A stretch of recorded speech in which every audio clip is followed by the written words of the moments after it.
Warning: the following episodes has spooky content and foul language afoot. Aside from the spooky and foul language you're going to hear, pen names are also used. Here at the Introverted Poets podcast, we pride ourselves on using pen names. The purpose of the pen names is to enjoy storytelling with no holds bar. Of course, unless you want to go without a pen name. Enjoy.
Everyone, and welcome back to our fourth installment of Spooky, Scary, Spectacular here on the Introverted Poets podcast, fourth official season.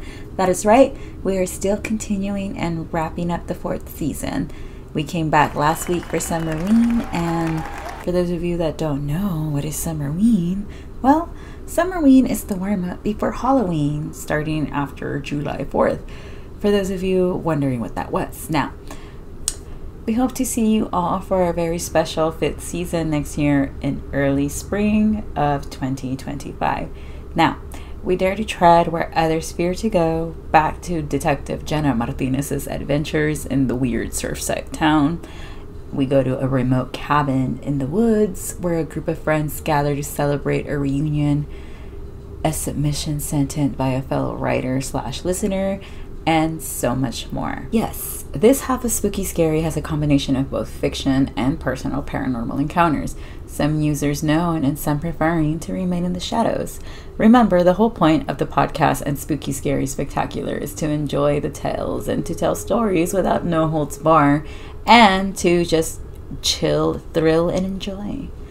As we hit the halfway mark of Spooky, Scary, Spectacular, we are going to continue telling tales of horror and still welcome listeners to submit their paranormal encounter and scary story. Those that submit a story still have time to get a swag bag, including a shirt made specifically for Spooky, Scary, Spectacular 4th run, and other goodies thrown in the swag bag or box, depending on which one you get.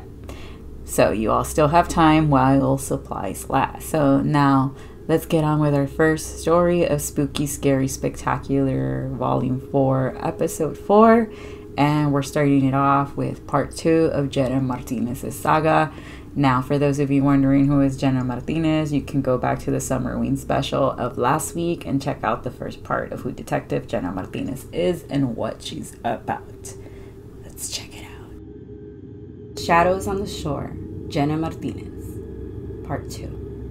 Detective Jenna Martinez arrived in the quaint seaside town of Seabrook under the guise of investigating a string of mysterious disappearances that had plagued the area over the past summer.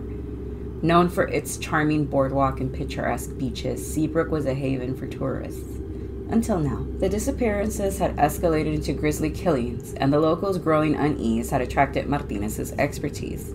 Martinez, a seasoned investigator with a knack for reading between the lines, started her inquiry by interviewing key figures in town.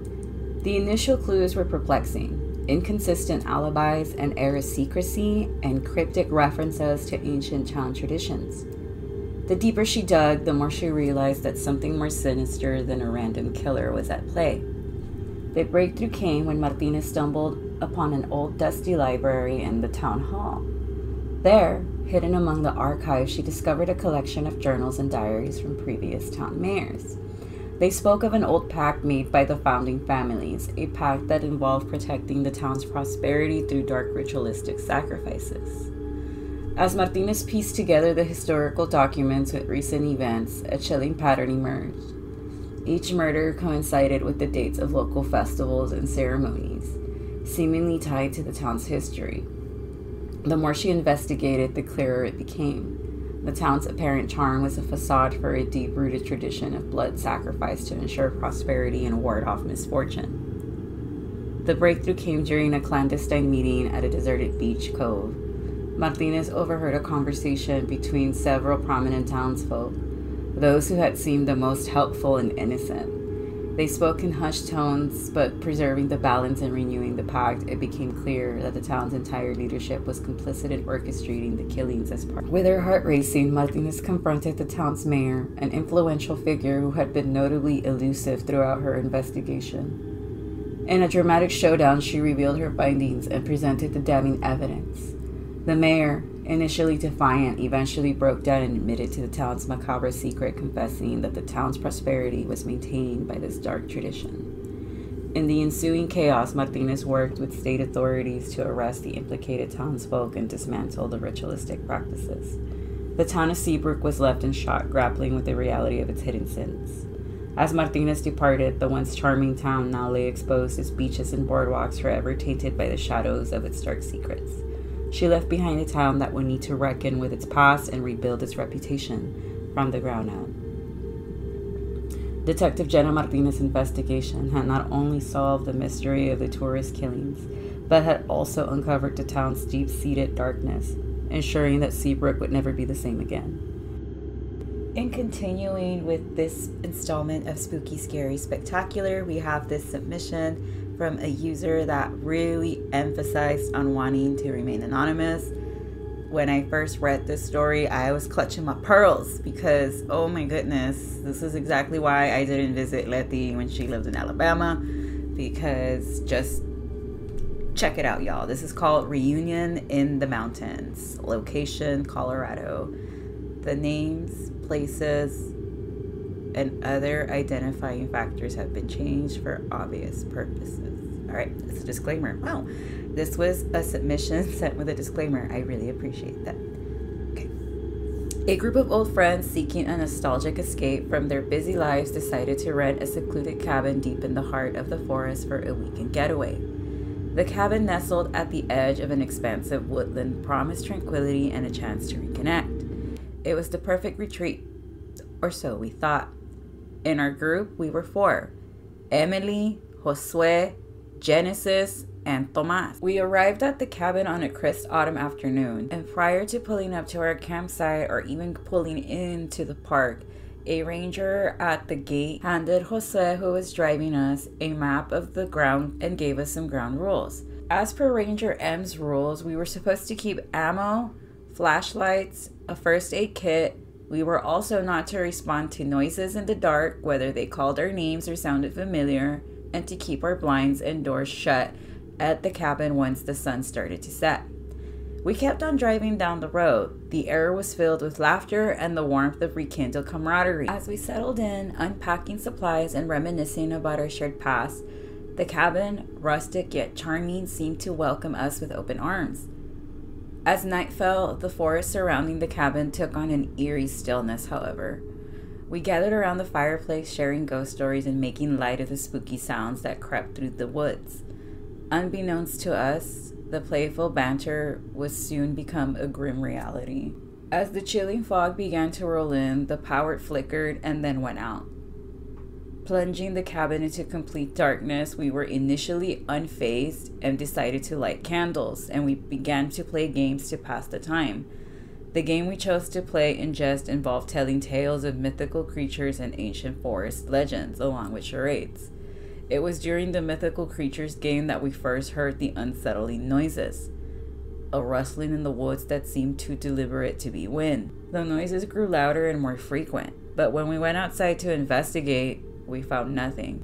We shrugged it off as the sounds of nocturnal wildlife, but the tensions grew palpable. Each creak of the cabin and every distant howl seemed to amplify our unease. As the night deepened, the noises escalated into more disturbing sounds, scratching at the window, thumping on the walls, and a low growl that seemed to come from all around us. Panic set in as we realized we were no longer alone.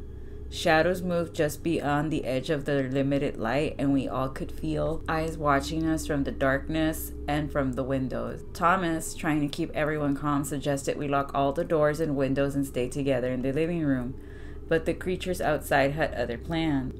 They began to circle the cabin, their eerie growls and unsettling screeches growing closer. We were trapped and terrified. We started to see glimpses of the creatures through the windows, twisted shadowy forms with glowing eyes and razor-sharp claws. In a desperate bid for survival, Josue ventured outside to fetch the car keys, hoping to drive us to safety. His departure was met with silence. We tried to convince him to not go out there, but he decided to be brave.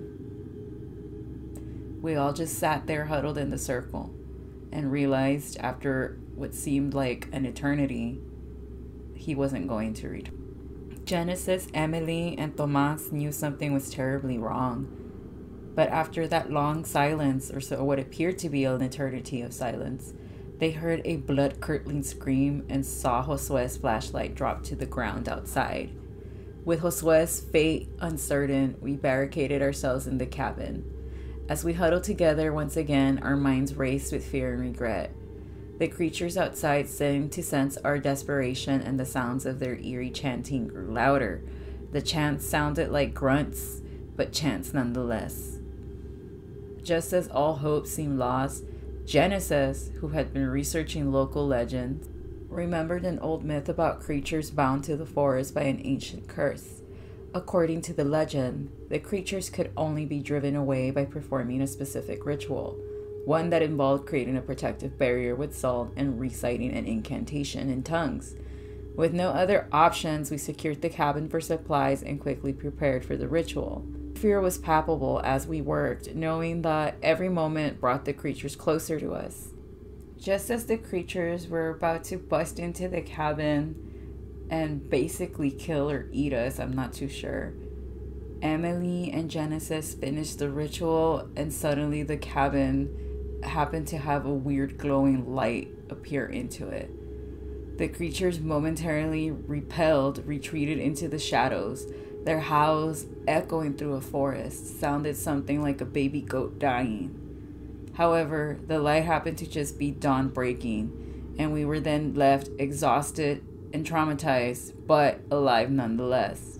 As the creatures left, we ventured outside of the cabin and found Josue's flashlight, but no sign of him, and with heavy hearts, we knew we had to leave the cabin in the forest a lot earlier than expected.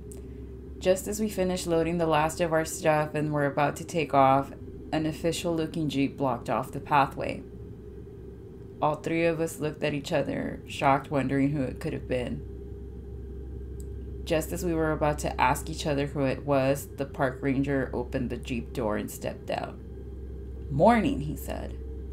Wearing his gray suit, hat, boots, and aviator sunglasses, he was unmoved and unsurprised. Worried that we might go to jail or be blamed for Josue's disappearance, the three of us stayed quiet. Ranger M, for fear of him tracking me, walked past us and went to search the cabin. As he walked a few steps and around the front porch of the cabin, he noted the salt. Or so I thought he noted the salt circle. And he walked right back to his Jeep. "There was only 3 of you. All seems normal to me," he stated.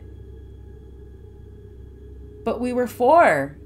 Emily shouted, to which the ranger walked right back up to us real close, lowering his aviators, making direct eye contact with Emily. "You were only 3. Now get out of here." Ranger M then loaded himself back onto his Jeep and drove off. We got into the Subaru hatchback as fast as we could and left the campsite. As we made our way back to civilization, forever changed by that night of terror we had just endured, I couldn't help but wonder, what did the creatures look like? What happened to Josue? And most importantly, what would we tell Josue's family? The cabin, now a dark memory etched in our minds, is still up for rent at the campsite, which I will not name, or the website for obvious reasons. The names in this story have all been changed as well. The stories you hear on TikTok about the woods and the lore is not just in the Appalachia, and I listen. That was an insane story sent in by a user that really wanted to remain anonymous. I have more questions than answers, honestly, like what did the creatures look like? How could they not see them with the light? And how did Genesis suddenly know about the ritual and the lore? And what did happen to Jose? What did his family ever learn about him? What did the ranger know? And who is the ranger? And where is this park? What is this park? But, yeah, if I was Jose's family, I would want answers. Like, what was the rationalization that they got for not receiving him or hearing from him? Like, did they all do what they did with those other girls that unfortunately were found deceased in those trips in Mexico? Did they all just pack up their stuff and leave and not say anything? Like I said, I have more questions than answers. But on to our next submission, which comes from somebody initialed Ham, H-A-M. That was the username, and they work in a psych ward. This is his paranormal encounter. Check it out. This story is read by Alejandro Fajardo. The Vanishing Patient. In the quiet St. Agnes Psychiatric Center, a patient named Eddie was notorious for his elaborate and disturbing delusions. I worked there during my residency in grad school. He claimed that he could hear voices from the walls of his room, whispering secrets about the staff and other patients. Despite various treatments, his paranoia only worsened. One stormy night, during a routine check, the nurse on duty, Francesca, noticed that Eddie's room was unusually quiet. She entered to find him missing. His bed was empty and the room appeared untouched, except for a single note on the pillow. The note read, "They are coming for me." Francesca and the security staff scoured the facility, but Eddie was nowhere to be found. The search extended into the surrounding woods and nearby towns, but there was no trace of him. Days later, Eddie reappeared in his room, disheveled and incoherent. He couldn't recall where he had been or how he had returned. The only clue to his disappearance was a new scratch on the wall of his room, which seemed to form the words, "Help me." Eddie was never the same after that night, and the incident was attributed to a temporary psychological break. But those who worked at St. Agnes could never fully explain how he had vanished and returned without any sign of having been outside. Hello, the Geeky Fit Mama here, chiming in. I hope you all enjoyed that narration by Alejandro Fajardo. And moving on with this continuation of Spooky, Scary, Spectacular. This is our second Spanish submission called La Leyenda de Cantinflas y sus Siernas.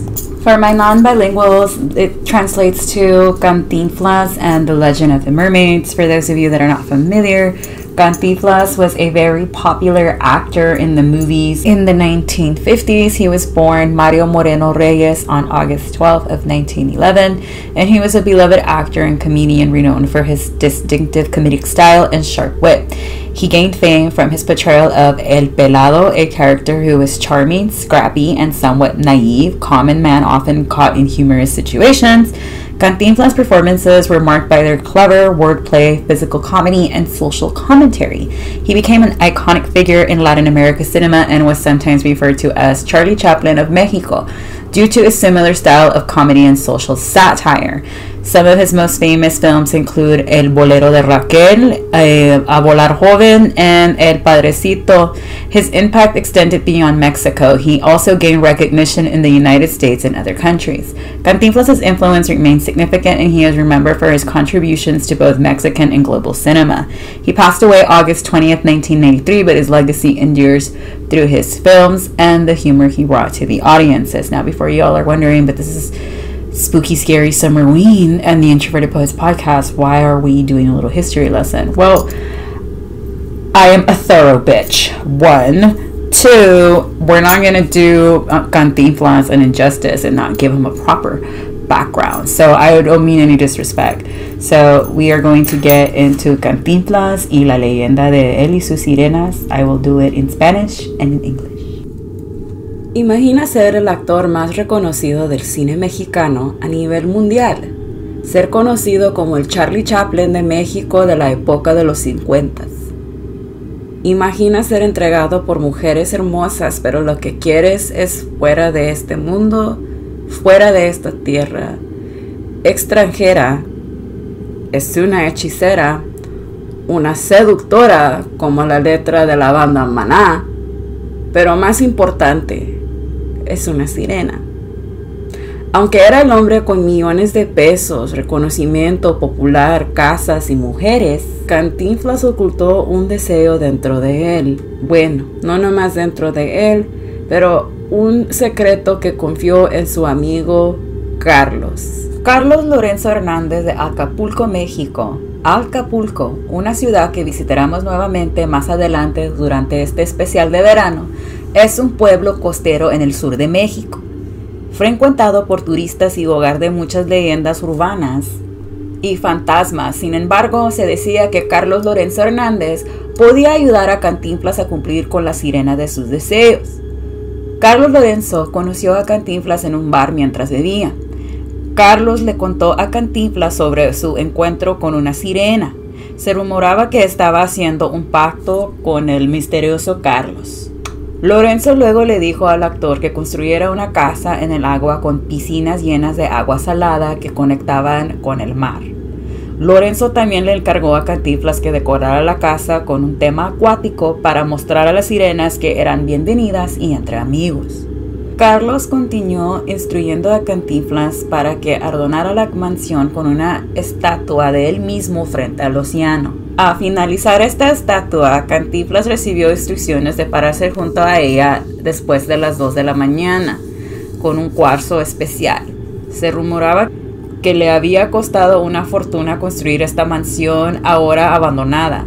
Según cuenta la leyenda, una vez terminada y construida la casa, Cantinflas seguía las instrucciones que le dio Carlos Lorenzo y a las 2 de la madrugada se paraba junto a su estatua con el cuarzo y conoció las sirenas que tanto deseaba tener como novia.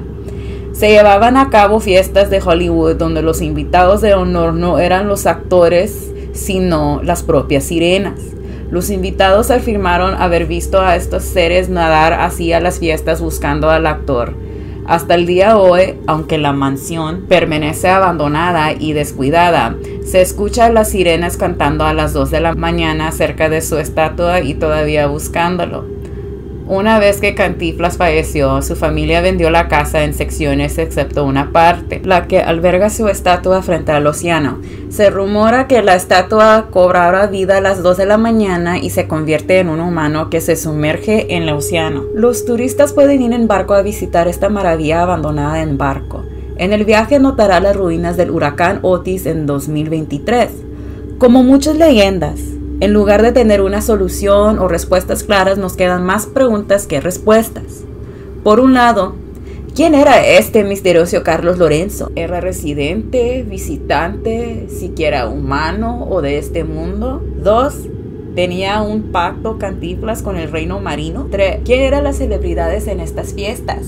¿Tienen historias de haber conocido sirenas? Bueno, aquí son de acaba la leyenda de Cantinflas y su sirena. Para nuestros oyentes de México o para aquellos que tienen raíces en México, ¿cuál es su película favorita protagonizada por Cantinflas? Deja tu respuesta en los comentarios.